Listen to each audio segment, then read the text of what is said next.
Sí, antes de partir como con los temas que me habían propuesto, que son básicamente tres, que son o qué se hace o qué se puede hacer en caso de dos temas que están súper álgidos hoy día, que es los cambios de local y las extensiones horarias, y también qué hacer en caso de un despido. eh, Ojalá no suceda, pero qué hay que hacer en caso de que haya alguna desvinculación. Quería como seguir lo que decía Viviana, como un poco desde mi experiencia como asesor externo en la relación con la empresa, ¿no? Llevamos trabajando con el sindicato desde que eran 60 personas, desde el año 2018, creo, ¿no? O antes, incluso 17 puede ser. Y creo que es el momento donde menos escuchado es el sindicato por parte de la empresa hoy día. Y no tiene que ver con un tema de capacidad de dirigente, ni que desde este lado hemos cambiado las posiciones o posturas, sino que la nueva gerencia de la empresa, los nuevos controladores y la gente que llegó, efectivamente viene con una cultura de relación sindicato-empresa distinta a la que existía por lo menos en los últimos 7 años, ¿no? Y ha sido complejo, ¿no? Ha sido complejo porque efectivamente o no responden a los requerimientos que como sindicato se le hacen y que se hacían desde hace 7 años, ¿no? Y en donde había una relación de comunicación, a lo menos de comunicación mucho más fluida, como también respecto a estas reuniones bipartitas, que como decía Viviana, están por contrato colectivo, en donde la idea es tratar mes a mes y levantando las problemáticas que puedan existir en los químicos y en los locales, y que antes a lo menos tenían respuesta, te pueden decir que no, pero había una respuesta, y hoy día se están transformando en meras reuniones informativas, pero sin ningún tipo de resolución, ¿no? Entonces, eso obviamente es complejo, ¿no? Es una situación nueva para el sindicato, para los socios, obviamente a través de los dirigentes sindicales, y que es bueno que ustedes lo entiendan así, y es bueno que ustedes, y esto siempre lo repetimos en la asamblea y también en las negociaciones colectivas, entiendan el valor que tiene un químico farmacéutico para el negocio de la farmacia, ¿no? Ustedes saben, más que nadie, mejor que yo y mejor que todo, o sea, que cualquier persona, que en las farmacias no pueden funcionar si no existe un químico farmacéutico, ¿cierto? Y por ende, esa importancia es la que ustedes tienen. O sea, sin químico farmacéutico el negocio de las farmacias no existe. Por ende, hay que mantener a tope esta importancia que nosotros siempre hemos querido dar a través del sindicato a la función del químico farmacéutico en las farmacias y que, como les digo, por los últimos 7 años hacia atrás, sí se le daba. Hoy día vemos que está un poco más a tropezón en la relación con la empresa y claro, y tiene que ver con esta nueva jefatura o gerencias que llegaron que tienen una cultura distinta a la que nosotros veníamos trabajando y eso sí, obviamente ha generado ahí algún distanciamiento, ¿no? Ahora bien, y bueno, partiendo como por ese tema para que ustedes entiendan el porqué de esta asamblea, el porqué también de esa comunicación que se dio, que hizo el periodista, que sea como en alerta, porque efectivamente hoy día estamos en una situación en donde creemos que tenemos que buscar el camino para retomar las relaciones que existían anteriormente y que vuelvan a respetarse los derechos de ustedes como químicos farmacéuticos, ¿no? A mí me llegan consultas todos los días. Todos los días al correo hay alguna consulta de algún químico farmacéutico y lo que más se ha repetido en el último tiempo son esos dos temas que yo dije al inicio, ¿no? Que tenía que ver con los cambios de locales, que han habido mucho en el último tiempo, y el tema de las extensiones horarias, ¿no? Eh, y la pregunta es siempre, hoy tengo que firmar este anexo de comunicación de cambio de local, me están obligando a salir una hora más tarde, o en este cambio local tiene otro horario distinto al local, etcétera, ¿no? Partiendo por el tema de los cambios locales, es un tema, yo me acuerdo que de las primeras charlas que hicimos como sindicato, cuando éramos mucho menos, se trató el tema de básicamente lo que se conoce en el mundo en derecho laboral como el jus variandi, que está establecido en el artículo 12 del Código del Trabajo. Y el artículo 12 del Código del Trabajo, ¿qué señala? El artículo 12 del, del Código del Trabajo establece un derecho para el empleador. Y el artículo 12 del Código del Trabajo, que es lo que se denomina jus variandi, dice que el empleador tiene el derecho de modificar el lugar de prestación de servicios y las condiciones del contrato, ¿no? Esa es la regla general. Es decir, por regla general, el empleador tiene la facultad, tiene el derecho de modificar condiciones contractuales y también el lugar de prestación de los servicios, ¿no? Pero esta regla general, este derecho que el artículo 12 del Código del Trabajo le entrega al empleador, tiene excepciones, ¿no? O tiene requisitos. ¿Y cuál es el requisito esencial? Que esta modificación contractual o este cambio en el lugar de prestación del servicio no genere un menoscabo al trabajador, ¿no? Dice, el empleador puede modificar el lugar de prestación de los servicios siempre y cuando esto no le genere un menoscabo al trabajador. Y aquí, tanto la doctrina de la inspección del trabajo a través de los dictámenes como la jurisprudencia de los tribunales laborales y las cortes establecen o hacen un análisis de qué se entiende por menoscabo, porque uno inmediatamente podría pensar que es netamente un menoscabo económico, ¿no? Es decir, que este cambio local no le genera un menoscabo económico al trabajador, ¿no? Pero, como le decía, los dictámenes de la inspección y las sentencias de los tribunales laborales y de las cortes de apelaciones han establecido el menoscabo en un sentido amplio, ¿no? No necesariamente llevado a un menoscabo económico. También, y mucho más importante incluso, tiene que ver con un tema de menoscabo personal. Y les voy a poner un ejemplo. Me llegó el otro día una consulta donde me decía, oiga, yo sabe que estoy en un local donde yo estoy a 15 minutos caminando de mi casa, ¿no? Y ahora me están cambiando a un local en donde voy a tener que tomar dos movilizaciones.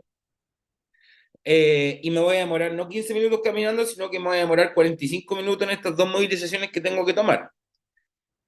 Y ahí, cuando uno analiza ese caso, dice, bueno, también puede haber menoscabo económico porque va a tener que empezar a gastar en movilización, ya sea en estos dos transportes públicos que tiene que tomar, o si eventualmente utiliza su automóvil, va a tener que ocupar el automóvil, benzina, estacionamiento, etcétera. Sí, puede haber un menoscabo económico. El cambio de local va a implicar un mayor gasto para este trabajador, para este químico, pero además cambia toda su condicionante personal, ¿no? Por ejemplo, si esa persona que va caminando y está 15 minutos caminando, tiene una hora de levantada, tiene obviamente familia, tiene todo una dinámica familiar y personal que está habilitada por esta cercanía en la que se encuentra con su trabajo, ¿no?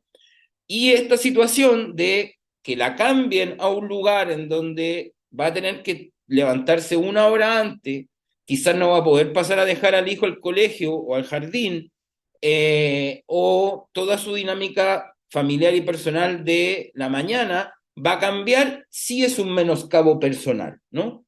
Entonces, para que se entienda, cuando a mí el empleador me cambia el lugar de prestación de los servicios, que, como yo les digo, tiene el derecho de hacerlo, si a mí me genera un menoscabo, yo tengo 30 días para denunciar ante la inspección del trabajo esta modificación en el lugar de prestación de los servicios en menoscabo de mis derechos. Y eso se hace a través de una denuncia en la inspección del trabajo. Esta denuncia es, a diferencia de otras que hemos presentado y que se demoran un montón, esta denuncia tiene cierto, como que la pone en prioridad, ¿no? Porque como el cambio local va a darse rápidamente, la fiscalizan más rápido, ¿no? Y la fiscalización, ¿cuál es la finalidad de la fiscalización? Si se determina que efectivamente este cambio de lugar de prestación de los servicios ha implicado un menoscabo en el trabajador, la inspección del trabajo obliga a la empresa a volverla al local donde se prestaba servicios con anterioridad, o bien buscar en conjunto, de común acuerdo, un local que, está bien, pueden cambiarte de local, porque a veces los locales cierran, u otras situaciones, pero buscarte un local que mantenga las condiciones anteriores, ¿no? Eh, Esa es la dinámica de cuando hay cambios de local. Había una pregunta ahí que es la pregunta clásica que dice: la denuncia es 30 días desde que nos informan el cambio, desde el día que se hace efectivo el cambio. La ley no diferencia desde cuándo.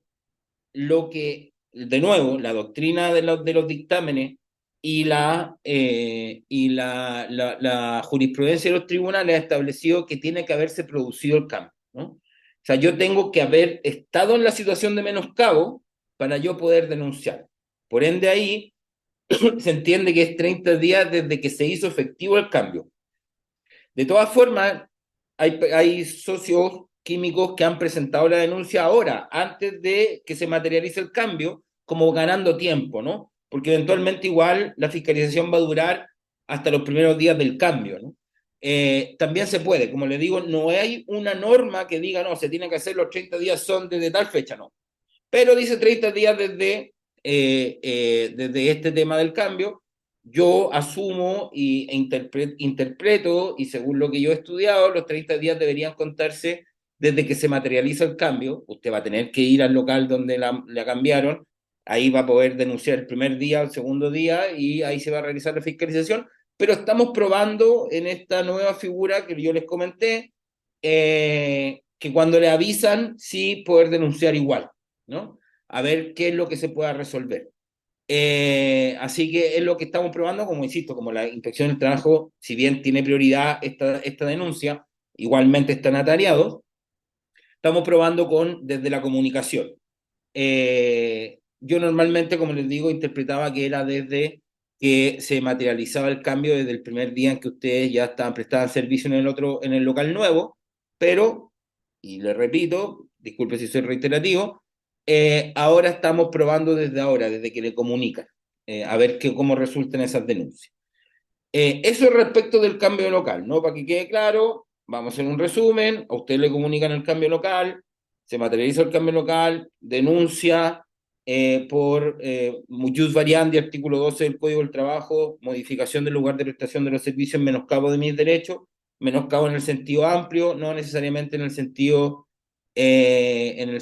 económico, sino también un tema de sentido, también un menoscabo más inmaterial, personal, familiar, de rutinas, etcétera. Y lo que busca esta denuncia es que lo vuelvan al local anterior al que usted prestaba servicio, y si es que no se puede en ese local, buscar de común acuerdo un local que no genere este menoscabo. Eso respecto del cambio de lugar de prestación de los servicios. Pasando al segundo tema, dice relación con las extensiones horarias, que también se han dado mucho en el último tiempo, en el entendido que esto viene desde un proceso donde en pandemia eh, se acortaron los horarios de atención, también en estallido, pandemia, hubo ahí un recorte de los horarios de atención que hoy día eventualmente se están volviendo a los horarios que tenían con anterioridad a esas circunstancias que ya son de hace 5 o 6 años, ¿no? Y aquí hay un tema me voy a poner un poco técnico, pero espero que se entienda, que se llama colisión de derechos, ¿no? Eh, ¿Qué significa colisión de derechos cuando dos derechos, tanto un derecho del empleador como un derecho del trabajador, están en conflicto, ¿no? Porque efectivamente la distribución de la jornada y de los turnos y de los horarios de apertura y de cierre de las farmacias es una situación que pertenece a los derechos que tiene el empleador, ¿no? De administrar su negocio, ¿no? Eso se entiende, lo entendemos, el derecho de propiedad del negocio. El empleador podrá, obviamente, decidir, en cambio, en cuanto a sus políticas comerciales, etcétera, cuáles son los horarios de apertura y cierre de sus locales, obviamente siempre cumpliendo con la legislación, etcétera, etcétera, ¿no? pero es algo que donde nosotros no podemos incidir.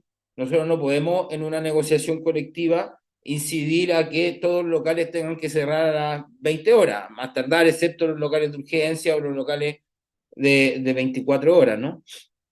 Eso es algo que nosotros como sindicato, como trabajadores, no podemos negociar, porque, insisto, ese es un derecho que le pertenece al empleador. El empleador, en virtud del derecho de propiedad que tiene de su negocio, tiene la facultad de administrar el mismo como él le parezca, obviamente respetando los derechos de los trabajadores, ¿no? Y por ende, el determinar los horarios y jornadas de cada farmacia, de cada local, es un derecho que le pertenece al empleado, ¿no? ¿En qué colisiona o con qué derecho de los trabajadores colisiona este derecho del empleador con los derechos adquiridos que ustedes tienen de jornadas que han tenido durante mucho tiempo? Y aquí vamos a entrar y nuevamente vamos a hablar y discutir del artículo 22, inciso segundo, ¿no? Porque ustedes, según contrato, no tienen jornada, no tienen esta jornada de ordinaria de las 44 horas semanales, ¿no? Que hoy día tienen los otros trabajadores o muchos trabajadores en Chile. Ustedes no tienen una jornada ordinaria de 44 horas en el papel. En el papel ustedes están afectos al artículo 22, inciso segundo, que es aquel artículo que dice que ustedes deberían estar a disposición del empleador 24/7, ¿no? Para llevarlo como a una definición más concreta, ¿no? El artículo 22 segundo es que ustedes no tienen esta limitación de jornada ordinaria de las 44 horas y por ende ustedes están a disposición del empleador 24/7, ¿no? Nosotros sabemos y lo discutimos en la asamblea anterior que la empresa hoy día está en incumplimiento respecto del artículo 22, o sea, que ustedes tengan el artículo 22 inciso segundo es ilegal, y lo sabemos, lo discutimos en la asamblea anterior, lo hablamos en la asamblea anterior, en donde claramente la empresa está en incumplimiento legal de la última modificación de jornada, cuando se bajó a 44 horas, la reducción de la jornada a 44 horas, que también tuvo un cambio respecto de qué trabajadores podían tener artículo 22, inciso segundo, y claramente ustedes no están dentro de los tipos que estableció el artículo 22, inciso segundo, de que ustedes podrían no tener jornada. Ustedes claramente deberían tener jornada. El tema es que esto no ha sucedido por dos razones. Primero, porque no ha habido todavía la intención del empleador de regularizar los contratos a tener jornada. Y eso pasa porque muchos de ustedes tienen jornada de 35, 32, 36, 38, es decir, tienen menos de 44 horas semanales y claramente el empleador no les va a dar 44 horas semanales o no debería darle las 44 horas semanales cuando ustedes hacen menos horas, debería respetar las horas que ustedes tienen históricamente y eso no lo va a hacer o no lo ha querido hacer y no sabemos todavía qué va a quedar eso. Pero llevando como este paneo de respecto de su jornada, es decir, que ustedes tienen el artículo 22 inciso segundo, que es ilegal, o que ustedes tengan esta jornada 24/7 es ilegal, ustedes deberían tener jornada por el artículo 44, pero como hacen menos horarios, no ha habido la voluntad para hacer el cambio. Aquí se relaciona con el tema de la extensión horaria, ¿no? Y aquí hablamos del choque que existe entre el derecho del empleador de fijar los horarios, los turnos y la jornada de sus trabajadores con los derechos adquiridos que ustedes tienen, ¿no? Muchos, la gran mayoría de ustedes llevan años en algunos locales y llevan años con turnos y jornadas ya establecidas, ¿no? Algunos tienen turno de lunes a viernes, otros hacen de lunes a sábado, algunos también trabajan los fines de semana, se le pagan como hora extra, etcétera. Tienen turno cambiado, a veces jornada en la mañana, a veces jornada en la tarde. Entonces, cualquier cambio que el empleador quiera hacer de esta jornada que en la práctica ustedes tienen, es decir, de los turnos que ustedes hacen en sus locales, de los horarios en que la apertura y cierre de los locales y que ustedes lo han tenido durante años, cualquier cambio que quiera hacer de esto y por ende esta extensión horaria, tiene que constar por escrito en un anexo, estar autorizados por el trabajador, es decir, usted tiene que firmar el anexo y estar de acuerdo con ese cambio, y además no generar un menoscabo en el trabajador también. ¿no? Y claramente, si a usted lo hacen trabajar 30 minutos más o una hora más por el mismo sueldo, es un menoscabo, está trabajando más y ganando lo mismo, ¿no? Por ende aquí, y aquí han habido, yo recomiendo algo que obviamente depende de cada uno de ustedes, pero no aceptar las extensiones horarias, ¿no?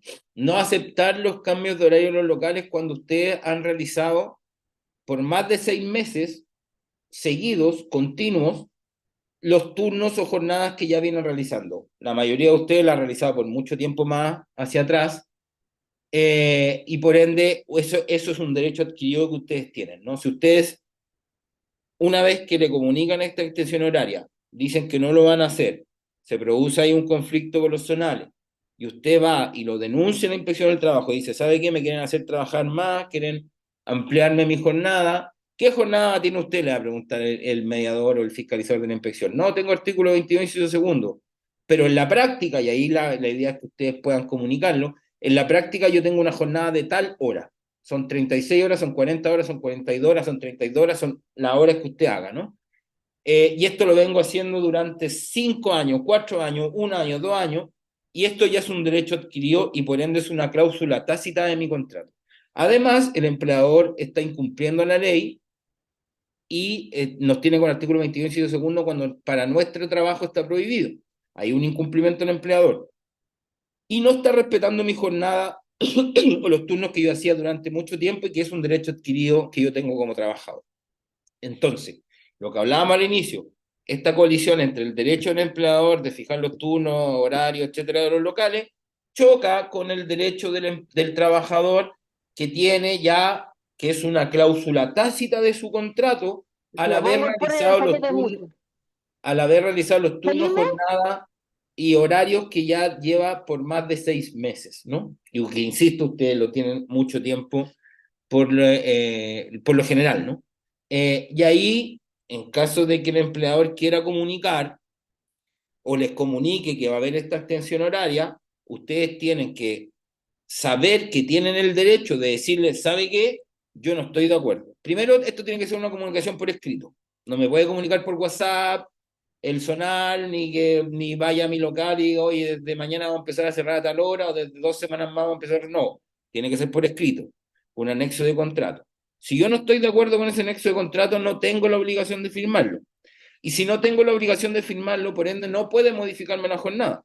Y si no puede modificarme la jornada y me quiere obligar a hacerlo, también es un incumplimiento por parte del empleador y usted tiene la facultad y el derecho a denunciar que aquí hay una ilegalidad de parte del empleador porque lo tiene con el artículo 22, inciso segundo, de manera ilegal, pero que en la práctica usted tiene una jornada de 38 horas, de 40 horas, de 36 horas, que hoy día el empleador se la quiere modificar sin su consentimiento y sin respetar el derecho tácito que yo tengo de mi jornada, ¿no? Esta cláusula tácita que yo tengo como derecho adquirido. Pero lo importante, porque aquí, obviamente, y yo soy desde la sinceridad se lo voy a plantear, esta situación genera un conflicto con su solar. Esta situación va a generar un conflicto con su jefatura. Pero nosotros tenemos que ser capaces, y ahí rebobinamos al inicio, de entender que ustedes son los primeros que tienen que hacer valer sus derechos, ¿no? El sindicato, los dirigentes, este abogado, siempre vamos a estar al lado, pero los primeros que tienen que ejercer su derecho son ustedes como químicos farmacéuticos. Y entendiendo, y insisto, yo en eso obviamente no les voy a mentir, que puede generar una conflictividad con su zona, con su jefatura o con la empresa. Pero la otra opción que usted tiene es aceptarlo y decir, ok, voy a trabajar estos 30 minutos que me están poniendo más, o estos 40, esta 1 hora más, y está bien, es parte de la opción que usted tiene como trabajador, ¿no? Y ese es el segundo tema. Y finalmente el tercer tema, que esperemos que las 279 personas que hoy día están conectadas no lo tengan pronto, que es qué hacer en caso de un despido, ¿no? Por lo general, las farmacias, yo también soy abogado de los químicos farmacéuticos de Cruz Verde, de donde viene la gerencia actual, vienen de Cruz Verde.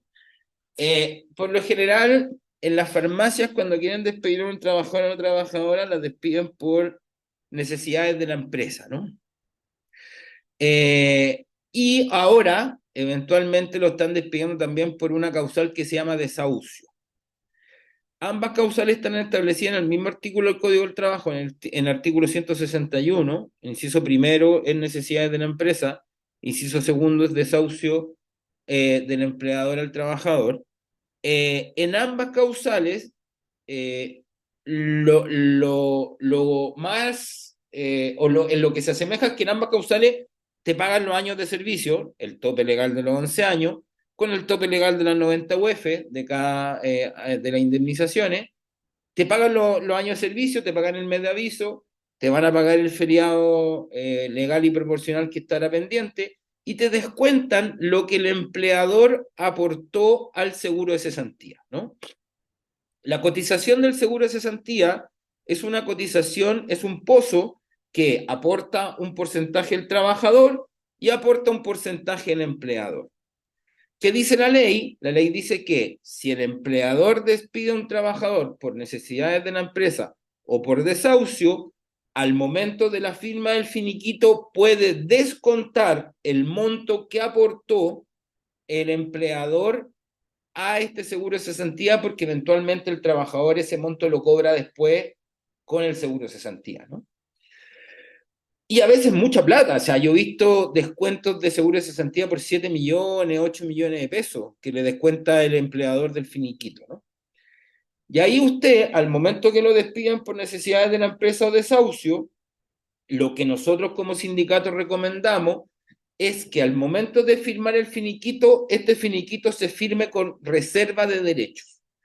¿Qué significa firmar un finiquito con reserva de derechos? Es decir, yo firmo el finiquito, tomo el dinero que me corresponde, que es un derecho adquirido mío, que son mis indemnizaciones, y digo, me escribo de puño y letra, me reservo el derecho a demandar en tribunales por despido injustificado, cobro de prestaciones, vulneración de derechos y la devolución del descuento del seguro de cesantía.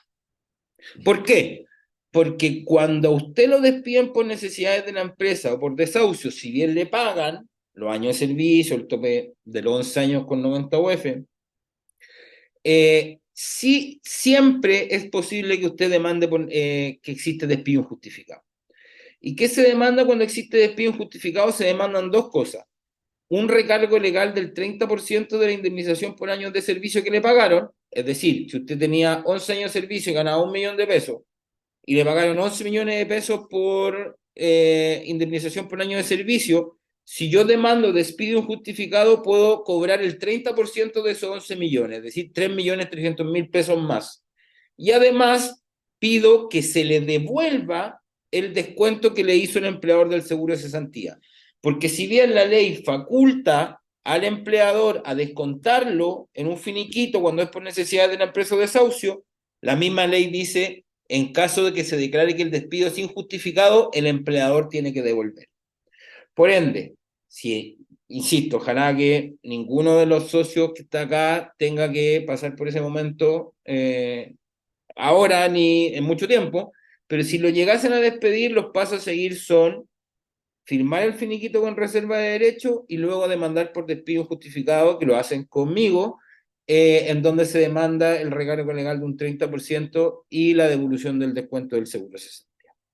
Esos son los pasos a seguir en caso de despido. Siempre, y que quede claro, siempre que a usted lo despiden por necesidades de la empresa o desahucio, usted tiene el derecho de demandar que su despido fue injustificado. Y que por lo general los despidos por necesidades de la empresa y sobre todo los despidos por desahucio son injustificados. Son un instrumento que tiene la empresa para deshacerse de una persona como trabajador. Cuando por lo general empiezan con algún problema con la empresa termina despidiendo por necesidades de la empresa o desahucio. Y eso es porque ya la empleador dice, chao, le pago el finiquito y contrato a otra persona. Muchas veces despide personas que son antiguas, que tienen buenos sueldos, que llevan mucho tiempo, etcétera, y contratan gente que les sale más barato, ¿no? Entonces siempre usted tiene el derecho de demandar por el despido injustificado, ¿no?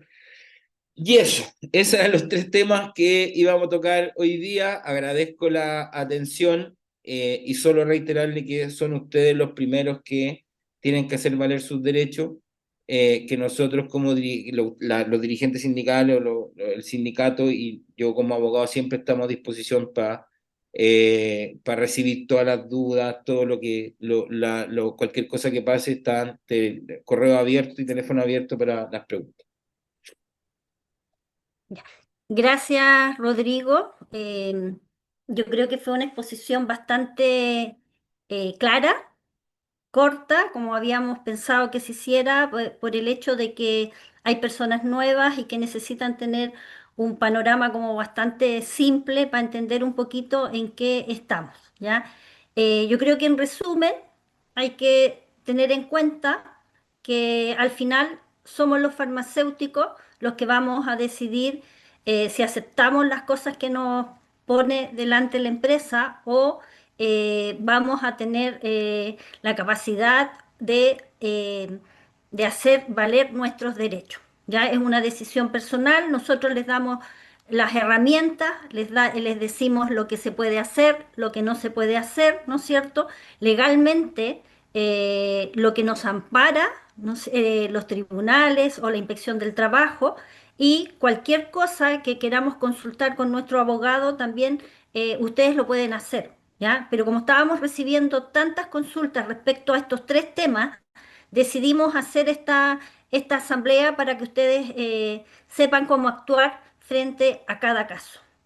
Les cuento que la directiva, hoy estamos haciendo un diplomado la Universidad SEC, que habla de estrategias de sindicales y sobre el trabajo, ¿ya? Y en ella también se tocaron estos mismos temas y las cosas que nos dijeron son exactamente las mismas, ¿ya?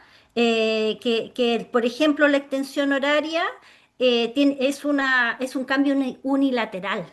Por lo tanto, ahí hay un derecho que nosotros tenemos que hacer valer. O sea, la verdad es que si nosotros no firmamos un anexo del cambio de horario, ellos no podrían llegar y cambiarnos el horario a nosotros, ¿ya? Así que los llamamos a que pongan atención, esto quedó grabado, lo van a poder volver a escuchar si lo necesitan y en general las preguntas que tengan de otro tipo, por favor, la hagan a través de un correo, ¿ya? Porque la verdad es que en este minuto vamos a tocar esos tres temas. Rodrigo, hay una pregunta de Loreto, ¿ya? No sé si ella levantó la manito. Loreto, ¿estás por ahí? ¿La puedes hacer? Sí, No vi, solo, solo iba a hacer una pregunta, pero relacionada con otro tema, y como dijiste que mejor dejáramos las preguntas para lo que se había hablado. sí, mira, yo, o sea, como reafirmar, voy a dejar mi teléfono y mi correo, que todas las dudas que tengan, No, yo porque creo quizás le que, habría molestado, no sé, pues no duelen esas cuestiones, no molesta, no Se supone pican, que no, no. porque inyectan anestesia. Claudia, por favor, puedes...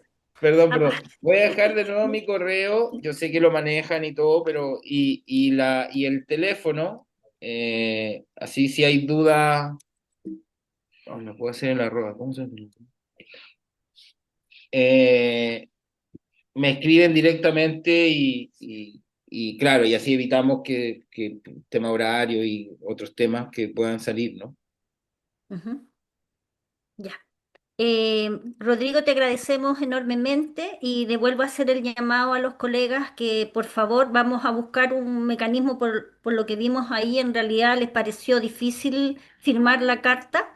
Vamos a ver alguna forma más simple del compromiso de participar en las actividades.